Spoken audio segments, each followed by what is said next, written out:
नमस्ते दोस्तों। आज सुनिए वरिष्ठ कथाकार देवी नागरानी की लिखी हुई कहानी पिघलता हुआ सच। देवी नागरानी जी एक सजग समर्पित भारतीय साहित्यकार हैं। प्रस्तुत है उनकी कहानी मेरी जुबानी। मैं हूँ सीमा सिंह। पिछले 3 माह से मैंने उसे अपने सामने निरंतर पल पल मरते देखा। मैं फ़कत साक्षी बना रहा, उसके लिए कुछ कर नहीं पाया। जो कुछ करना था डॉक्टरों को करना था। उसे जीवन दान न दे पाने की क्षमता से शर्मसार होकर डॉक्टर साहब राउंड पर आने के दौरान रोज़ सुबह मेरे सामने यही बात दोहराते, राघव, सुनंदा को इंसुलेटर से हटा देने की हामी भर दो। रोज़ रोज़ की उसकी पीड़ा भी खत्म हो जाएगी और तुम्हारी बढ़ती हुई कर्ज खाते की पूंजी को भी विराम मिलेगा। उसे जिंदा रखने की कोशिश में क्यों अपने आप को विनाश की खाई में धकेल रहे हो? मैं बस निराशा भरी आंखों से एक आशा की किरण लिए डॉक्टर की ओर देखता और धीमे से कहता, डॉक्टर, हम 2 हैं, साथ साथ जी रहे हैं। अगर मैं तन्हा हो गया तो कैसे जी पाऊंगा? और फिर बच्चों की तरह रो उठता।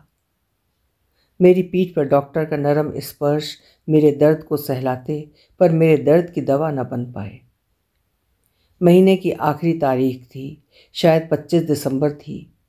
घर जाकर मैंने पहले से जुगाड़ की हुई आखिरी पूंजी बटुए से निकाली, घर का किराया भर दिया और फिर सुनंदा की दवा की पर्ची के साथ कुछ पैसे लिए और घर को बिना ताले खुला ही छोड़कर आगे बढ़ा।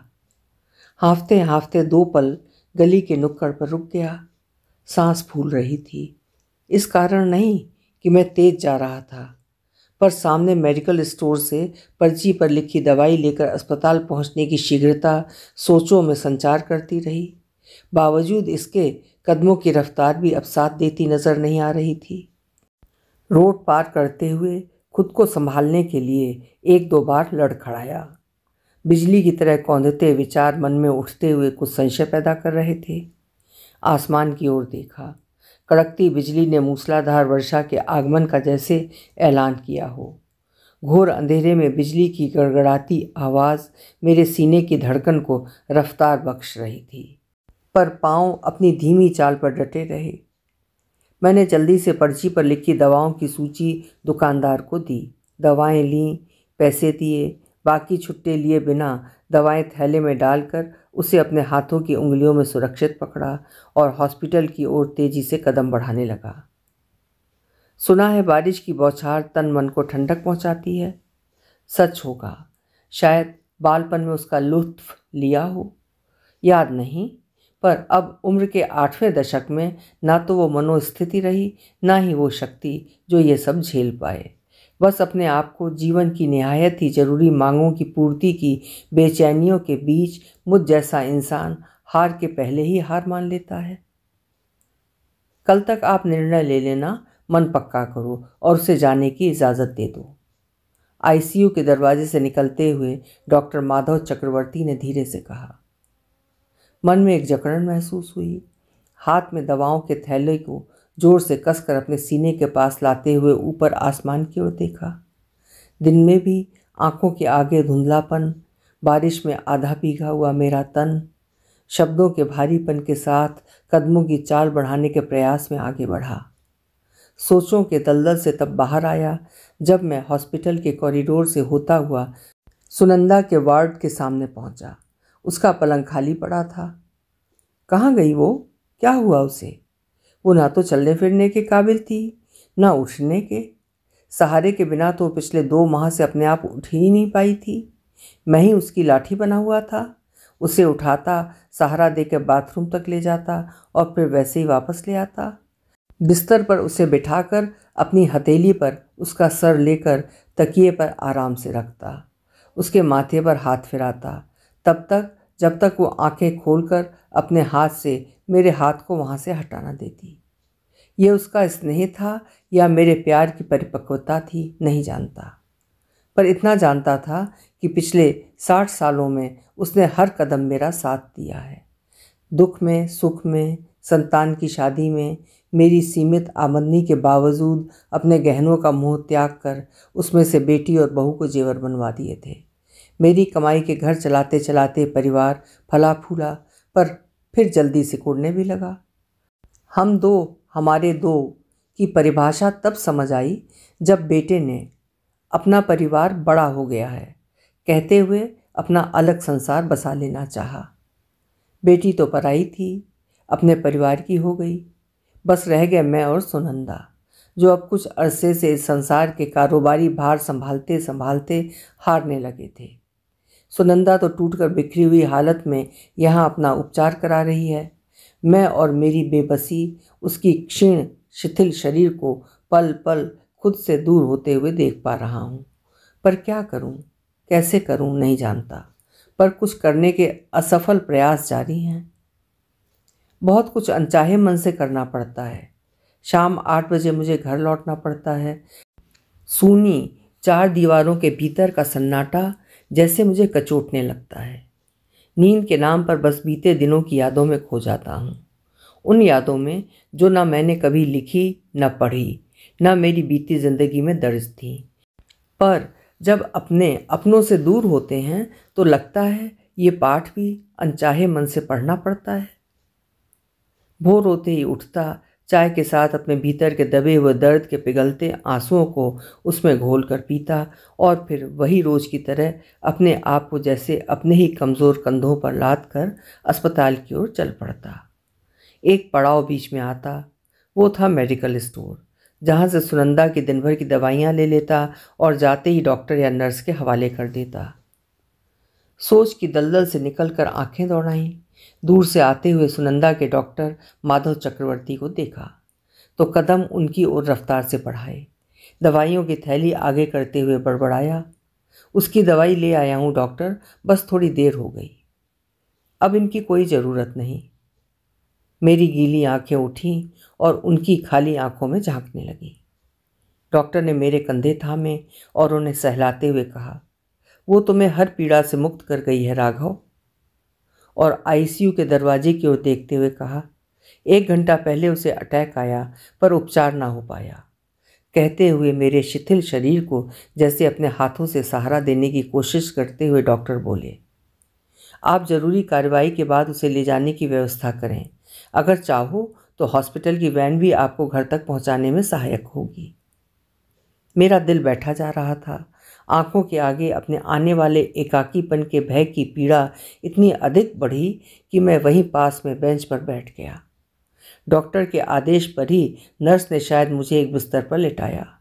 ब्लड प्रेशर, शुगर और न जाने क्या क्या चेक किया। मुझे मीठा सा शरबत पीने को दिया और नींद आने की गोलियां दी ताकि मैं आराम से इस सदमे को झेल जाऊं। करुणा काल की इस विषादपूर्ण अवस्था में जिन्होंने मेरी जवाबदारी को अपनी जवाबदारी समझकर अपने कंधों पर ले लिया, उनका शुक्रिया अदा करने के लिए मेरे पास ना तो शब्द, ना कोई साधन, ना कोई वसीला रहा। मैं खुद बेबस, बेसहारा, बस अपने ही बोझ को खुद ढोते हुए आगे बढ़ रहा हूँ। ऐसे लगता है जैसे कोई पहाड़ों की ऊंचाइयों के बीच रोता, चीखता, चिल्लाता हो और उसकी आवाज़ लौटकर उसी के पास आ जाए। कोई नहीं सुनता किसी की रुदात, सभी अपने ही दर्द के पिघलते आंसुओं में भीगे हुए हैं। कुछ ऐसा ही मेरे साथ भी घटा। शायद मैं ही इसका जिम्मेदार रहा। अपनी मनमानियों का फल सामने प्रत्यक्ष देख रहा हूँ, पर कुछ कर पाने की स्थिति में अब नहीं हूँ। जब था अपनी ही मनमानी करता रहा। यही सुनंदा ने दबी आवाज़ में तब भी कहा था और बाद में भी। तब वो थी, उसका साथ था। एक कहता दूजा सुनता, पर वो भी कहाँ कर पाया मैं। नहीं सुनी, उसकी कोई बात नहीं सुनी, बस अपनी करता रहा। जाना तब जब पानी सर से ऊपर गुजर गया। अब कुछ नहीं है, ना सुनंदा, ना उसकी ख्वाहिशें, ना फरमाइशें। जब थी तब सुनी नहीं। अब कोई कहने वाला नहीं, बस एकाकीपन है जिसे ओढ़कर बैठा हूँ। सोच रहा हूँ कि ताउम्र लगी मुझे ये जानने में, हालातों को पहचानने में कि मैं अपने ही किए का प्रतिफल हूँ। अच्छा होता अगर उसकी सुन लेता, कभी सुनकर गौर करता। कितनी बार वो कहा करती थी, सोच समझकर काम किया करो, सोच समझकर फैसला किया करो। पर मैं अपने मन की करता रहा, जब तक मैं कुछ न करने के हाशिए पर आ पहुंचा। किया वही जो अपने मन में ठान लिया। एक दिन मन में कुछ ठान कर परिवार के सभी सदस्यों को इकट्ठा करते हुए सबके सामने उन्हें अपने मन की बात बता दी। परिवार का जो पुश्तैनी घर है जिसमें हम सब रह रहे थे, बेटे के नाम कर दिया और कागज़ उसके नाम करवा कर उसे देते हुए लगा, मैंने अपनी जवाबदारियों का पालन बखूबी किया है। ये मेरी पहली गलती रही। बैंक में कुछ पैसे थे जो अपनी कमाई से बचाए थे, वे बेटी के नाम कर दिए और कागज़ उसे सौंप दिए। ये मेरी दूसरी गलती पहली वाली से भी बड़ी गलती थी। एक शोक मुस्कान मेरे बाहर भीतर को सजाती रही, शायद इस भ्रम में कि मैंने अपनी जवाबदारियों का पालन जीते जी कर दिया है, पर वो कोरी नादानी थी और कुछ नहीं। सुनंदा मेरी ओर देखती रही पर बच्चों के सामने कुछ कह न पाई। एकांत में मिली तो रोते हुए मेरा हाथ पकड़ लिया और कहा, ये क्या कर दिया आपने? अपने हाथ खाली कर दिए, अपना भविष्य दांव पर रख दिया। एक पल भी नहीं सोचा जब हम बड़े बूढ़े होंगे तब हमारा क्या होगा? अरे बच्चे हैं, हमें संभाल लेंगे।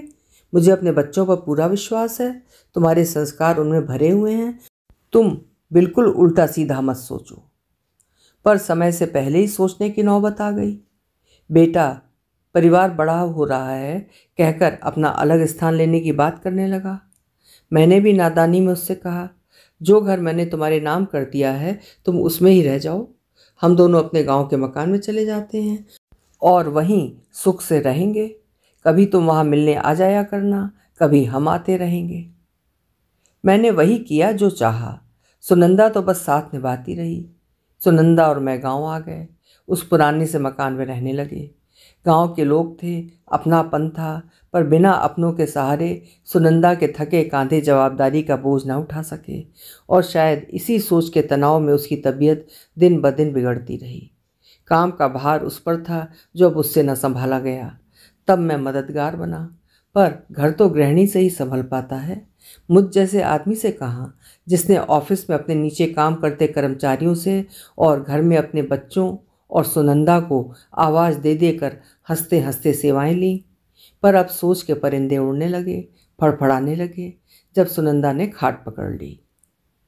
बेबसी में मैंने बेटे को फ़ोन पर हालात से अवगत कराया, पर उसने बताया कि वो परिवार सहित टूर पर बाहर है और महीने भर तक नहीं लौट पाएगा।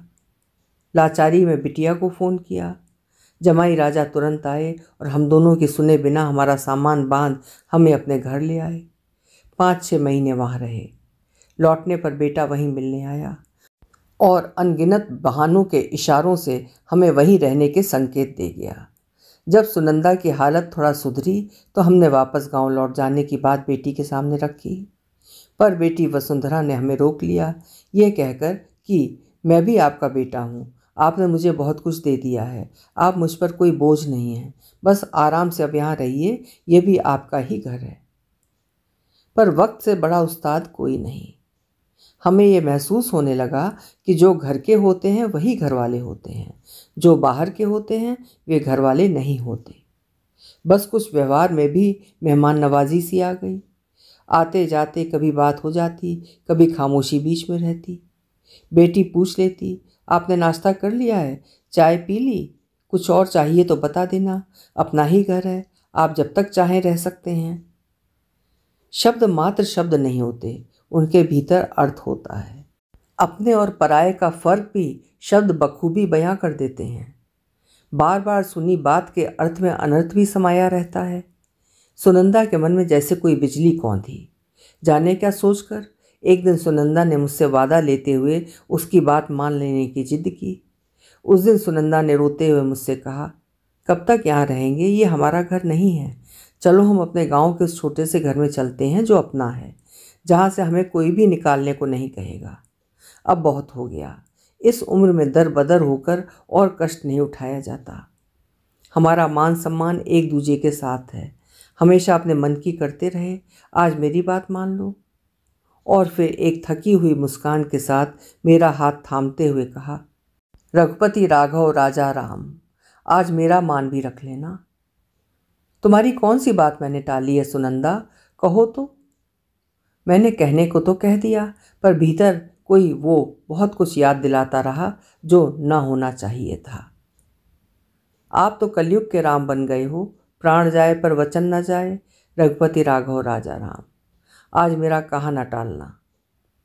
मैंने हंसते हुए उसके दोनों हाथ पकड़कर अपनी नम आंखों पर रखते हुए बस इतना कहा, तुम्हारा नाम सीता होना चाहिए था, सुनंदा नहीं।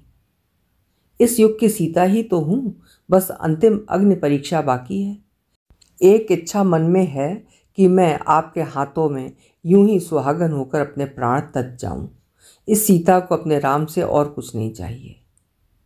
मैं अपनी गलतियों के लिए बहुत शर्मिंदा हूँ सुनंदा। जो नहीं करना चाहिए था वो किया, और आज हम अपने घर के सिवा, अपनों के सिवा यूं जिंदगी ढो रहे हैं। आगे राम जाने क्या होगा। कहते कहते मैं रो पड़ा। आगे क्या होगा नहीं जानती, पर जब तक साथ हैं निभाते चलेंगे। अभी हम दो हैं एक दूजे के लिए, कल को। कहते कहते वो रुक गई। ऐसा मत कहो सुनंदा, तुम्हारे सिवा अपने बारे में सोचते हुए मेरा मन बैठा जाता है। कहते ही मेरी आंखें डबडबा कर छलक पड़ी।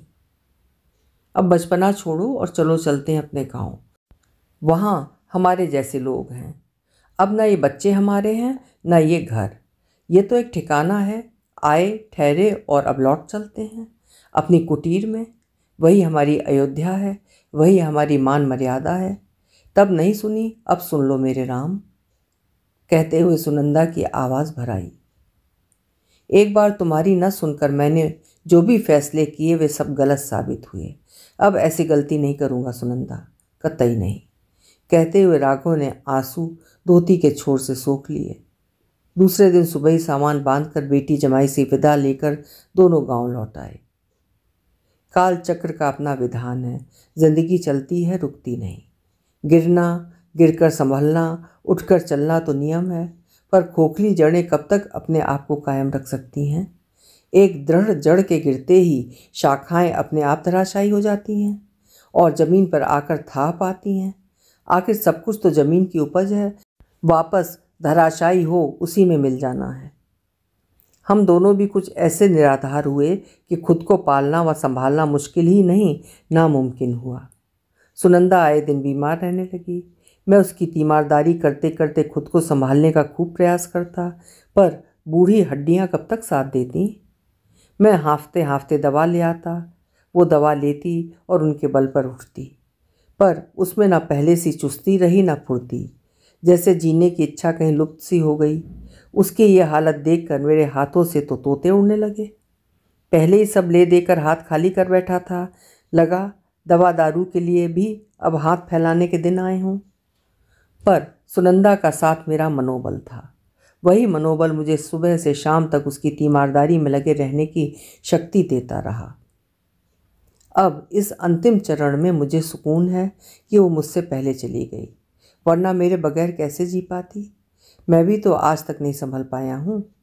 उसका अंतिम संस्कार हुआ सभी के बीच, पर मैं फिर भी खड़ा ना हो पाया। वहीं उस खोखले पेड़ की तरह गिर पड़ा और अर्धमूर्छित अवस्था में हवा में उड़ते हुए शोलों को धुंधलेपन के कोहरे में विलुप्त होते देखता रहा।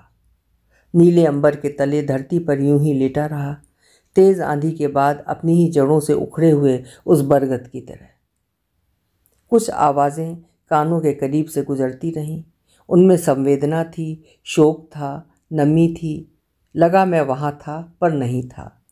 धीरे धीरे एक स्याह धुंध की गहराइयों में डूबता रहा और कुछ यादों के झिलमिलाती कतारों से निकलते हुए मेरे थरथराते अश्रु सुनंदा को श्रद्धांजलि अर्पित करते रहे। कब तक ज्ञात नहीं, यकीनन याद के चरम शिखर तक। अभी आप सुन रहे थे वरिष्ठ कथाकार देवी नागरानी जी की लिखी हुई एक हृदय स्पर्शी कहानी पिघलता हुआ सच।